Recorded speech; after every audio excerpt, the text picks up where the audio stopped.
Welcome to the Present and Sober podcast with your hosts, Sam Goldfinch and Ellie Crow. If you want to make your life bigger, not smaller, then this is the podcast for you. If you can sense that you're destined for more and you're curious about how drinking could be holding you back, listen in and come on this journey with us. Through the interplay of mind and body practices, we will help you elevate your daily life and discover the wonder and potential of going alcohol-free. Let's make life bigger together. Hey team, the only thing I'm really going to say before this episode is tune in with an open mind with this one. And hold it lightly, perhaps listen back to it if it's something that there's a few things in there that you haven't heard them before and they seem a bit kind of alien or a bit different to you. But it's a biggie, negative emotions and processing it on this journey. Often for many of us, no matter where we are, it can be one of the reasons that we are either in a pattern of drinking is that we don't know how to face our feelings or to feel our feelings. And also long term, it can be one of the things that pulls us back into drinking as well if we haven't gone on that journey. And you'll have heard terms like emotional sobriety before, and often we're like, well, what on earth does that even mean? Well, we have a discussion in and around that here, and I think there's room to expand and grow, and that's what we're always doing in our program. Stay Stop Solution is something that talks about these things in depth, but we don't hold back. We just have a really powerful conversation here, and hopefully you're going to get something from it. And we'd love to hear from you if you do. All right, team, I'll hand you over to me and Ellie. See you there. Hello, happy Tuesday. But happy or not happy Tuesday? We'll come on to that in a bit. Hey, team. So we want to talk to you this week about emotions because we've all got them, and sometimes we don't know what to do with them, and sometimes we classify them as one thing or another. So we thought we'd have a big old chat about emotion today and offer some different ways of thinking about things, and hopefully some help with somebody. I saw a message earlier on. Somebody was saying, like, basically, I need help with, and what they were talking about was effectively negative emotion, or what they classed as negative emotion. So I suspect that this is a conversation that's going to help a bunch of people out. And I thought it might be a good idea to open up with a little story of this. I think this might have even just happened this morning. So I was with my eldest, Pearl, and she said to me, she was, sort of like looking glum and down and upset. And she came and sat with me, so kind of sat in my lap. And she said, I feel really... Well, first of all, she didn't say anything. I said, do you want to talk to me about how you feel? And she said, I'm just really, really sad. I feel really sad. And then the next thing that came out of her mouth was something like, and I don't want to feel like this. Like, I don't like it. Effectively, she wanted to change her state because she didn't like this feeling of sadness. And as a parent, you're then confronted with, well, what do I do about this? How can I make the child happy? How can I take away this sadness and this pain? And so I did what any good parent does, and I didn't do that. I didn't take away the pain. I made her sit with it in a nice way. Well, I said to her, come on, let's do some breathing. And I started and I did some very basic breath work. God, I can't speak today. Did some very basic, that's quite a hard thing to say. Say that very 5 basic times in a row. Breath work. Did some very basic breath work with her. And I just had her imagine it. I said to her, like, imagine how you want to feel today. Like, what's your intention? I didn't say intention to her. I just said, like, how do you want to feel? And usually when I ask questions like this, she usually goes, happy? Like, is that what you're looking for, Mum? And she didn't. She was just quietly thinking. And it came to this realization that it wasn't necessarily that she wanted to change her feeling state and suddenly be happy, because that wouldn't have felt appropriate. But she was looking for some sense of peace and some sense of calm. And I think we can all understand what that feels like. And so I asked her to imagine, like, breathing that in, a big belly breath, breathe all of that in. And then I was asking her to imagine the tension that was around the stress of the sadness, to imagine exhaling that out through the soles of her feet. And so we sat and did that for a little while. And then I asked her to carry on doing it on her own while I desperately tried to get ready to do the school run. And after a little while, she came to me and I said, "How are you feeling now?" And she said, "I feel a lot better." So I thought, oh, that's a little win there. Little win, teaching her how to just feel these things and allow them. I know you want to talk in a bit about how all of these emotions are self-resolving, but we don't often give space. We sort of immediately want to change everything. So there's my little story up front. Do we want to start off with where that comes from? The whole, like, oh God, feel sad, must change state quickly. Don't want to feel this. This is negative. Yeah, well, you just made me think about something really cool, actually, which I'd seen before. I just saw a bit deeper in this moment now,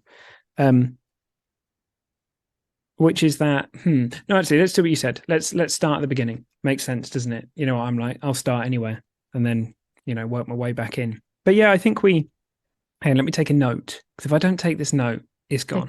Take note. I'm taking a note, everybody. Okay. Sip of tea while you're taking your note. So we have this kind of like, I think it's society level, kind of like a prejudgment, and it's an undercurrent even. We have this kind of idea. We have these terms, positive and negative, and they are loaded. So they don't simply mean uncomfortable or not nice in the body. They have a judgment attached to them very often, which is bad or not okay. So, for example, many people have internalized the idea that it's not okay, anger's not all right.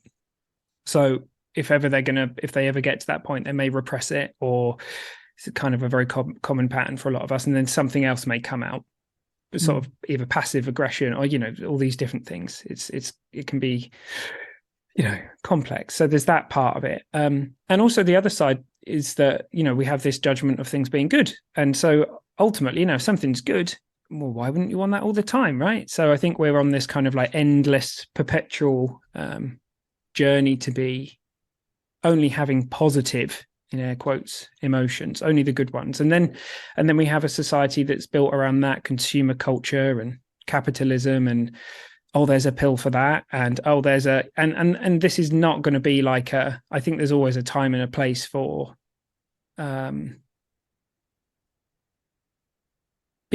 what's right for us, from medication through to everything. But there's a bigger picture here. There's a bigger picture here where often we're just scared to feel things that are really human, because we've absorbed this story that they're not safe, or that I think a lot of the time the real underlying fear is that we are worried that we're not going to be able to cope with it, and we're not going to be able to deal with it. And so rather than go in there, rather than feeling the pain or the grief or the whatever it might be, we don't go there.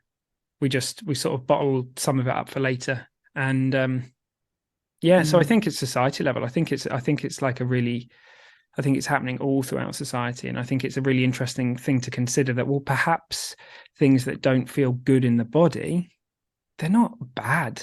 It's nothing like, they're not negative in that sense. They're just a certain type of experience. Yeah. Yeah. To me, that there's two massive misses when we're in childhood. And I always say this to women that I talk to that want to join my small coaching groups. It's like the two things that we've all, and I'm making a bit of an assumption about all, but as you say, it's across society. The two things that we generally don't have is we haven't been taught how to process emotion, and we haven't been taught how to regulate the nervous system.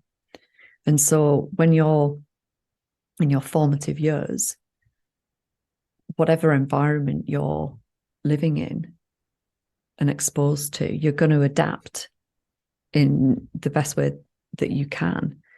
And typically, small, vulnerable children, you can't, the fight or flight response doesn't typically work. but the freeze response is very accessible, and that's usually the default. And then that becomes so familiar as a child. If you're constantly going into the freeze response and you don't have people around you that you can co-regulate with, then your nervous system gets very, very used to that and is going to seek that out as that feels safer than anything else. That's your means of survival.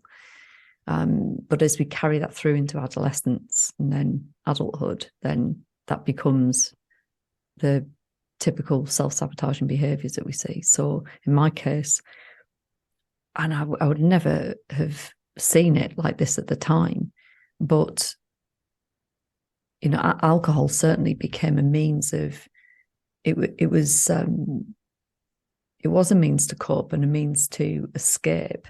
There was a lot of difficult emotion that came up around my father's illness and then his death, and I just had no idea how to process it. I just knew that it was extreme, and just as you said, Sam, that there was some messaging somewhere around like, this is too big for me, like I can't cope with this. Or I thought I was coping with it in the way that you kind of see everyone in the movies. Oh, well, I'll have a drink and then that'll make me feel better. That, parachuting out of there. So I think there's a big miss, two big misses in childhood that we can rectify collectively. We can teach children how to process their emotion. We can teach children how to regulate the nervous systems. Yeah, it's kind of funky actually, because toddlers, kids, they're definitely, if we're not talking about if we're not talking about trauma, if we're talking about kind of like your kind of standard day-to-day, many things that go wrong, kids are like the greatest teachers on earth. So you drop the ice cream and there's this like wave of just like, oh god, my ice cream, and then it's like, oh, a squirrel, and they're gone, and they're like, enjoy. So at that level, like, kids are actually very wise. And I think as adults, we've internalized this idea that, oh well, I can't go around behaving like a toddler, otherwise everyone would think I was mental. So rather than actually have those moments and be honest, we drop the milk or whatever, rather than just being like, oh, I mean, for some people we do, but for other people we just, we don't do that. And so that builds up. But at the level of the bigger things, I think often, yes, I think if we're young and we don't know what to do with it, we literally, I mean, that freeze response to the point of zero recollection of what happened, etc. It's very, a very kind of classic trauma response. And I think then it's an imprint, and it's not that I personally am not of the belief that like nothing can be done about that. I think we all have our own reality tunnels. We're all kind of imprinted by different things over time, but we're not completely powerless over that. And I think as adults, however difficult things are for our children or the experiences we have, I think just that knowledge and what we're talking about today, and knowing that it's safe to experience our feelings and emotions, it teaches the people around us stuff, and our loved ones, not just kids, just our family members. And I can remember the first time it really struck me, I was like, yeah, it's true, right? We've been on this planet for like however many billions of years. Well, we haven't, but we've been evolving, and we've developed this whole array of emotions and feelings. And like, of course they're safe. Of course they're all divine. I mean, it's a mad thing to say, but I was at the Three Principles conference last year, and one of the things I wrote down in big letters is like, anxiety is divine. And by that, I wasn't saying like it feels divine, but it's made of the same sacred stuff that all of the others are. Yeah. That it's not wrong. It's just what it is. And the thing is that when we go on this journey of talking about what we often do and having realizations about who we are and, our best self and our real self and all the rest of it, then those things tend to come up less often. But they're all, there's nothing wrong. There's nothing bad about any of them. And I think you're right. Like it's a whole society-wide thing that we could be doing very differently. And it's innocent. Again, it's not like, don't think there's any like people in a room somewhere going, let's make it so that no one can process their emotions. I mean, if you go into a lot of indigenous cultures, they're very adept at processing their emotions. Yeah. It's, as I say, it's I think it's something societally that we suffer from, amongst other things. We don't live the way that we used to. We don't live in community in the way that we used to. We don't have the generations of family living like, look at my family, was strewn all over the bloody place, and in one respect that's great, isn't it? That you've got my brother out in Australia and he's got a wonderful life out there, but then we're not physically and geographically close. Thank God we've got things like Zoom and what have you, but we just don't live in the way that you could argue we're meant to as human beings. And so I think there's a lot of things, a lot of ancient wisdom that's been lost. And then, of course, there's all of the cultural conditioning. So, as you say, like wherever these beliefs come from around, oh, well, anger's not okay. So happiness is okay, but anger's not okay. Rage is definitely not okay. Shouldn't feel anxious either. That's horrible. All of these... all of this conditioning, the beliefs that come alongside these emotions. And so, and I think bit by bit, like if I think about my own situation, it's just like, very, it's like a slow drip over time. And you end up sort of eroding any resilience that you have got, and finding all of these other ways of coping, whether it's alcohol, tranquilizers, various other means of escapism, and trying to calm and self-soothe in the absence of having any other skills or tools or resources. Because, and again, that's a part of the culture that we live in. It's like quick fix. Oh, you don't feel right. Well, here's something that will make you feel better. The whole consumerism side of things. So I think what can happen over time, and certainly what happened to me, is that you use all of these quick fixes and they sort of feel like they're working in the moment. You don't necessarily see the impact of them over time. And there's this really insipid thing that's going on in that by avoiding any kind of, in inverted commas, negative emotion, by trying to steer clear of this stuff or trying to suppress this stuff, it doesn't go anywhere. It just accumulates, and there comes a point where we have to face it. Like, we don't have any choice in that, but we've eroded any resilience, any strength, any courage that we did have by relying on all of these other means and mechanisms. I think it seems twofold. Like, at one level, there's the Buddha spoke a lot about this, the different types of suffering, and I would encourage anyone to go and explore that. It's really, really interesting to see how he spoke and taught around this. But there's this kind of layer of emotions that we have, of be it sadness or grief or whatever it may be that we're experiencing, that I think, for example, in an indigenous culture where we're living in groups up to 150, spending time around the fire, self-regulating, we're out in nature, there's a lot of that stuff that just naturally gets processed out by the environment, by being in nature, by being in community, by being in connection, by being reminded that we're consciousness over and over again. A lot of that naturally shakes out in a way that it doesn't naturally shake out for many of us today, because even for me, like, it's very common that I might sit on my own for 12 hours. So if I've got something on my mind, it might like bounce around my head for hours and hours and hours and hours. And potentially it's all thought generated. So it can become any number of different, something wondrous or something scary, right? And then it can pop in an instant when Robin gets home. It's like, oh, what have I? And so I think there's that part of it.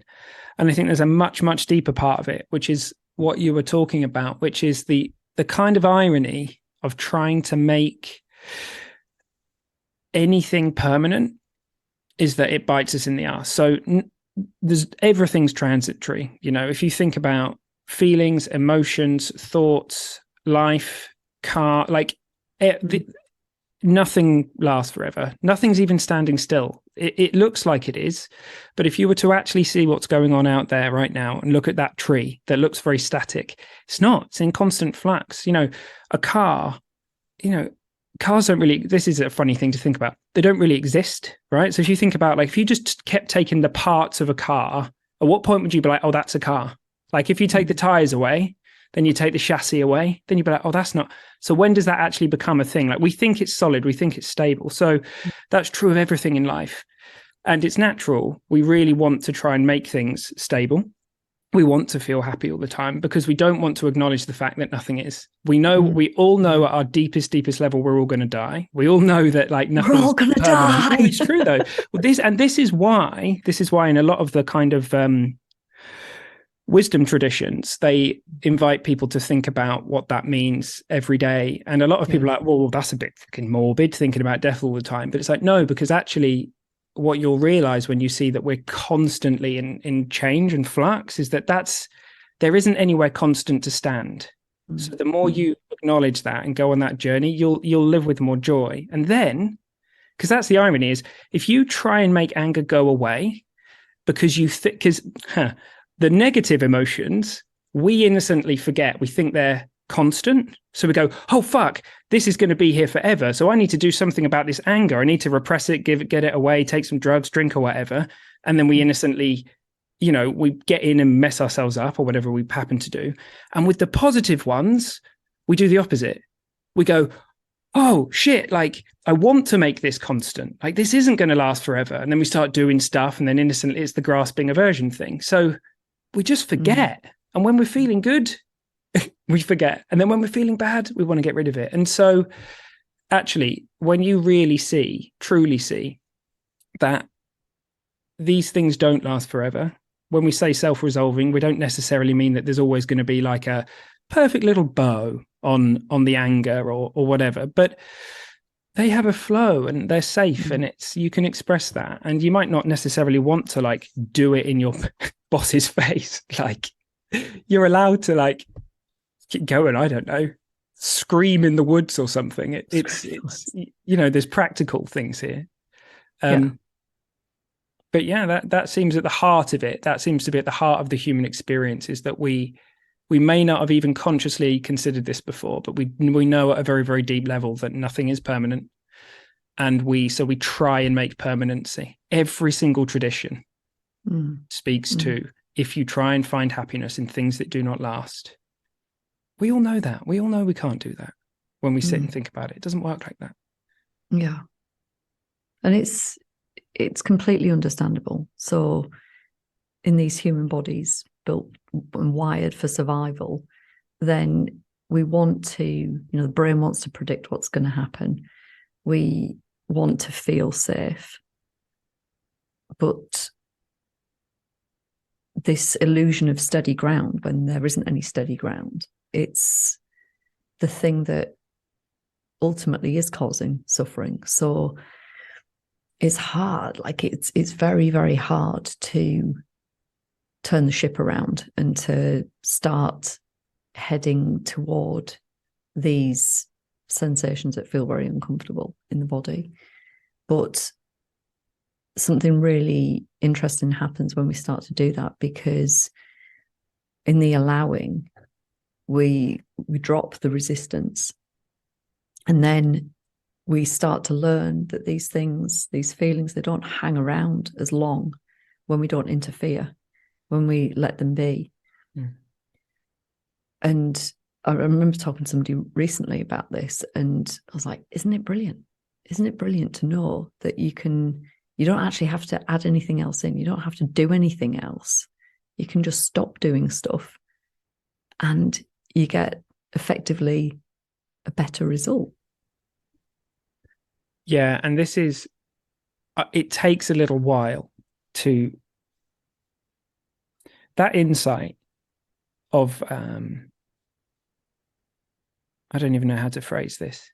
Like, all the time when we're talking about just be, you either, do less, be more, just be, these kind of spiritual things. Well, the thing is, they're absolutely true. But what most of us do, because we're used to doing this, is we turn being into a doing. And so when someone says to you, just sit with your feelings, Just be with your feelings. Like, well, how do I do that? And we turn it into a doing. So we think there's a right way and actually that's why it's very, very hard, almost potentially, I think, maybe not even possible to kind of necessarily teach that. It's something that you realize, it becomes real for you in a moment, and reliably. I think we've seen this a lot. People after some time of looking in this direction, maybe a year, maybe a month, maybe at different times for different people, they go, oh shit, now I know what you mean by just be with your feelings. Now I get it.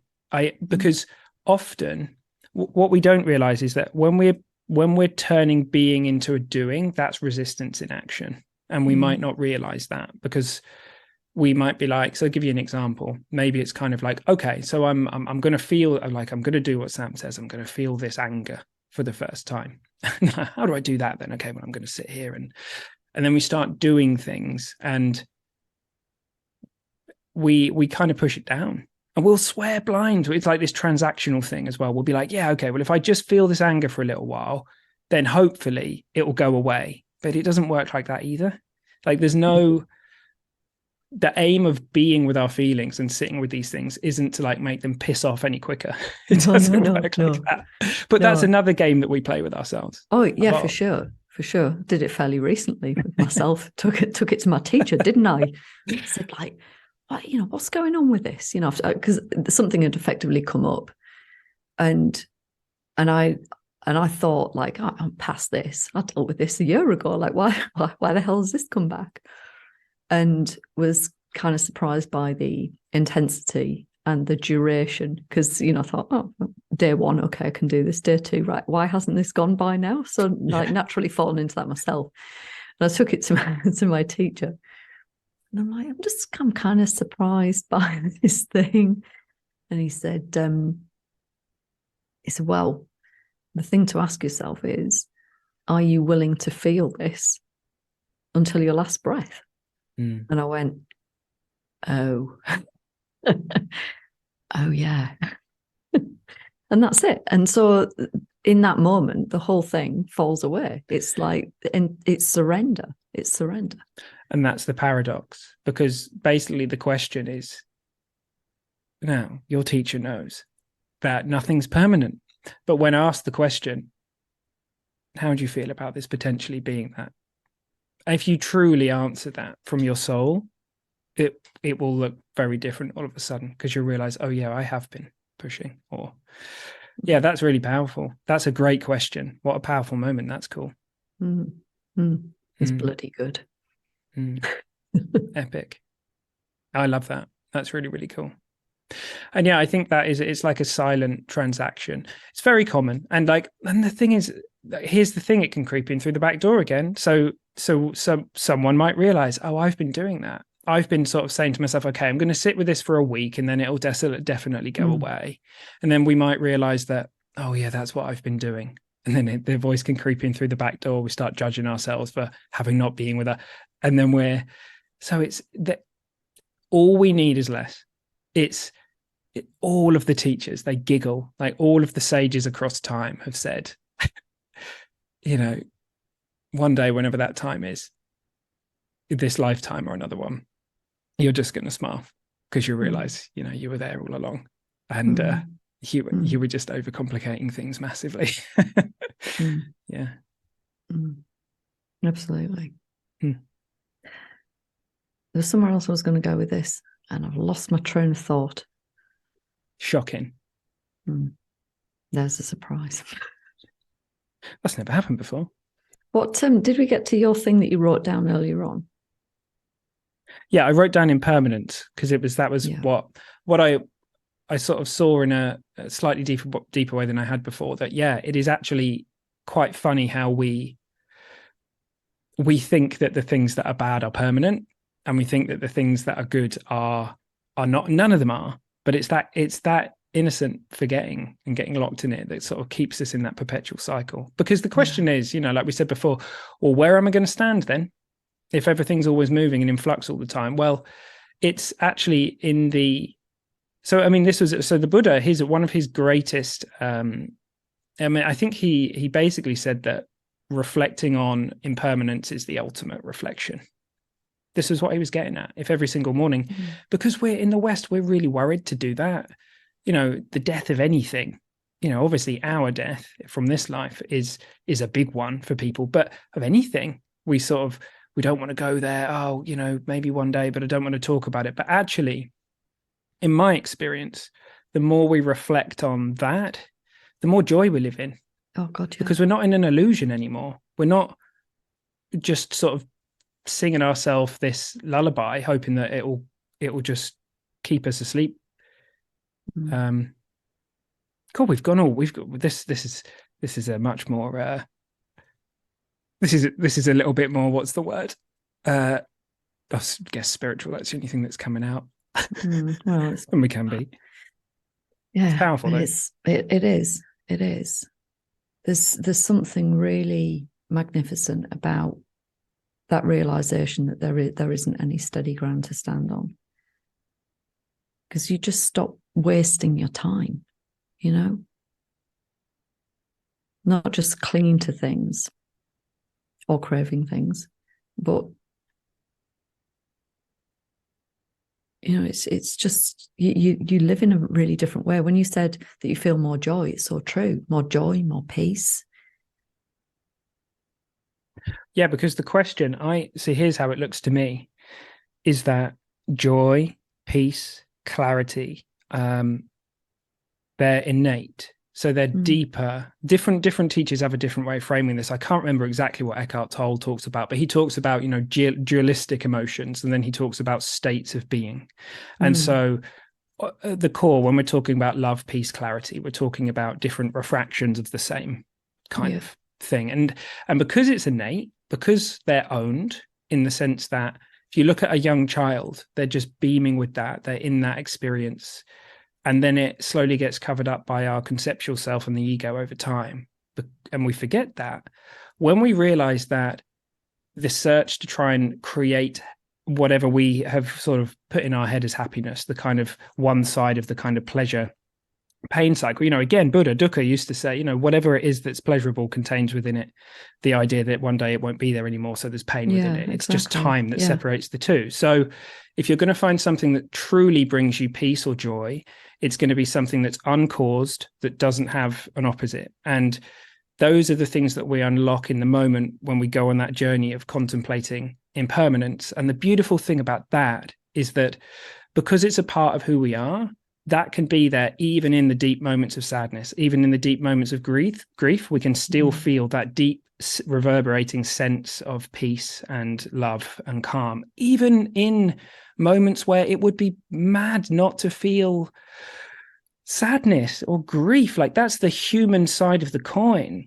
And if you try and have one half without the other, you're selling yourself short, because the richness of life comes from the full expression and the full embodiment and experience of those feelings, but also deeply knowing that it's safe, it's okay to have that experience, that human experience. And at the root of almost every painful addiction, etc., that we have, if you look at it at its core, it will be the search to try and permanently live in a certain state of comfort or okayness, or avoiding a certain set of feelings. So the implication of really seeing that they are safe, that they are, and this is a journey. And by the way, like, this may take many different mediums. You may choose to go through body healing. You may choose to use psychedelic plant medicines. You might choose to use any number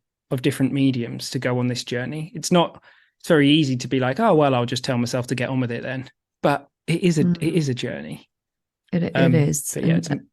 Sorry, I was just going to say, and it's not one to do alone either. Like, we heal collectively. I think finding, this is the thing. I love how Laura McCowan, this is one of her podcasts a long time ago, she talked about finding your own trail of breadcrumbs. And so I use that quite a lot, because it makes sense. Like, the path that I've traveled is my own path. It's not anybody else's. And so there may be some crossover with certain modalities that are of interest to me and another, but we've still got to find our own route through. And your level of willingness to surrender to that and be open and be willing and curious and compassionate with yourself for your own struggle through it, that's what's going to make it one thing or another. And I've spent a long time trying to outrun stuff, and it's really interesting to me now, having gone through some. In December I'll be 3 years alcohol free, and my life right now is it's funny because I said this a little while ago about my life being way more complicated now than it was before. It's even more complicated right now and challenging. And there is just not one part of me that wants to do away with any of it.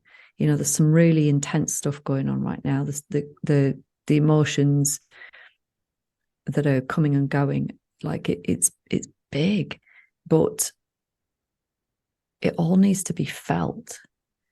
And the thing that was really striking recently, and again, I was in private session with my teacher, and I was talking about that willingness to feel whatever it is until your final breath. And we were talking about practices that support that allowing of the, whatever the feeling or emotion is. And I was saying to him that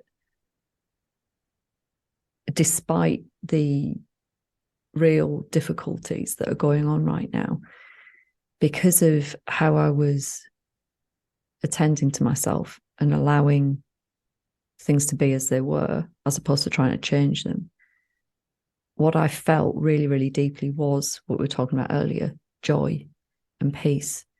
And I said something like, because then there's the egoic part comes in, and I said something like, that voice was saying, how dare you feel Mm-hmm. So there's the judgment. How dare you feel when this is going on? And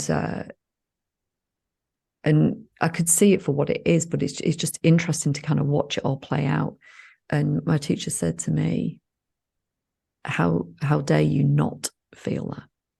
How dare you not feel that? This is, what we are at our core. So I've said to people I've had quite a lot of conversations about this recently, in that things aren't mutually exclusive. So we can feel sadness, despair, anxiety, fear, and at the same time, we can feel joy, peace, contentment, excitement, curiosity. Like, it's not that it's either or. And it was so interesting in that experience to be able to watch that coming up and playing out for myself. How dare you feel?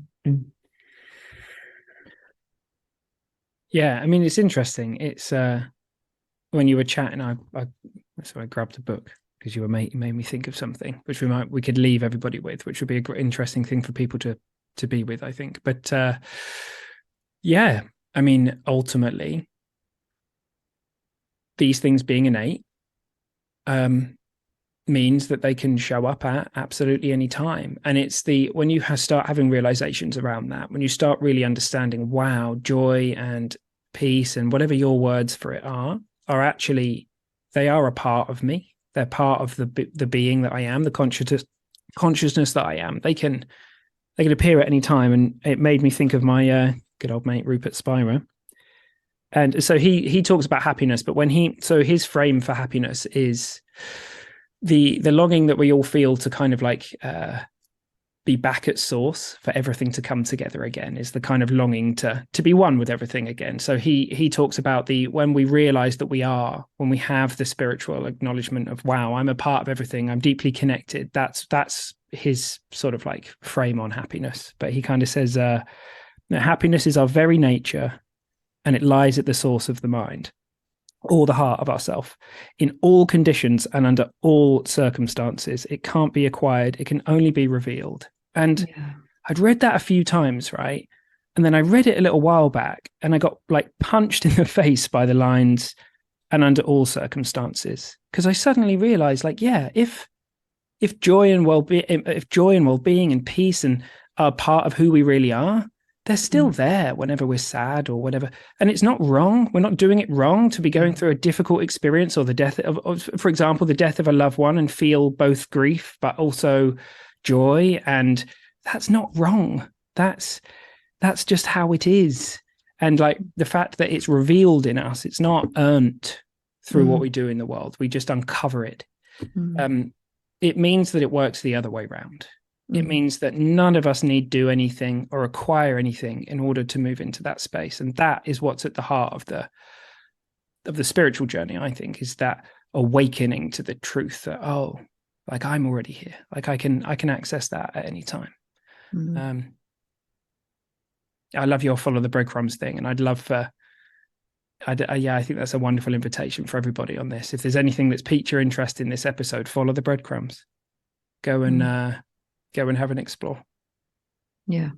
And trust yourself to do that, because it can so many, and I think, it's probably amplified because we're coaching a lot of programs, and there's a lot of offerings, and then people get into, oh, well, I need to do things in a certain order, or I must consume certain podcasts or books, because people always recommend things, right, that have worked for them. And you're going to know what you need at any point in time, and it's not going to be a match for somebody else's needs necessarily.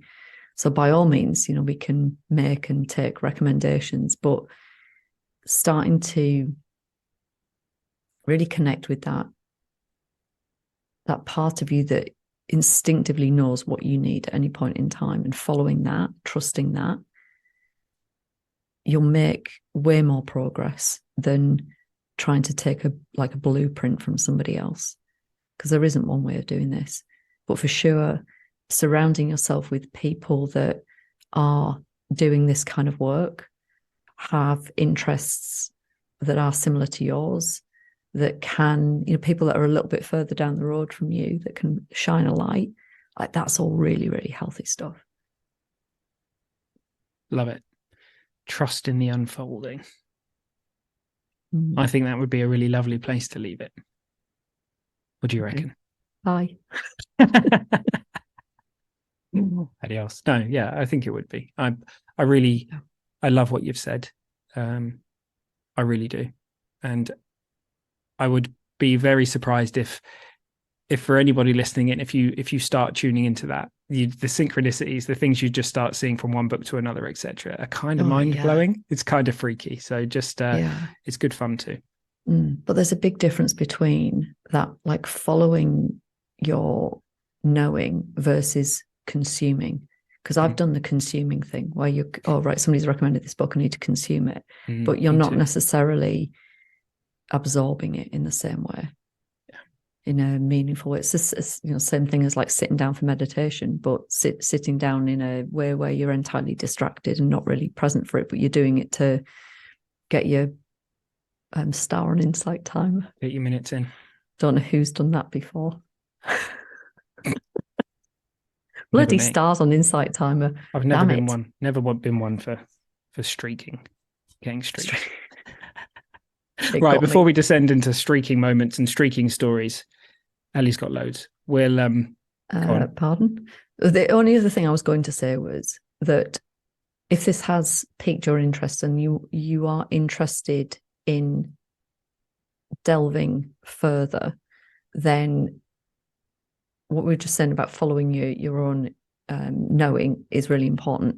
And I'm about to sign us up for something that we haven't agreed upon.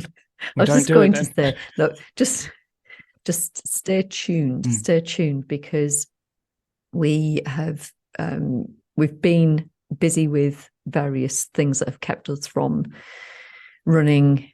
Some of you will be familiar with the stair stop solution that we ran earlier this year a couple of times, and certainly, that what we're talking about today is very much the heart of that program. So I'm not committing to anything, but stay tuned, keep your eyes peeled. If you haven't joined the waitlist for whatever the next iteration of the program is, then get on it. There'll be a link in the show notes, and more to come in the new year. Woo! Right, team, love you all. Have a fab week. See you next Tuesday. Shocking. Hey team, well look, I really hope you enjoyed listening to that as much as me and Ellie enjoyed talking that, saying that, and having that conversation. And there's always discussion and conversation going on in the Facebook group. The amount of times we make a podcast based on a question that someone's asked in there, or a discussion that happens to be happening, loads now. Loads of our most listened to podcasts have come about that way. So be sure to get yourself in there. There's nearly 3,000 people in there now, which is pretty cool. But hey, you have an amazing week, and we'll see you next Tuesday.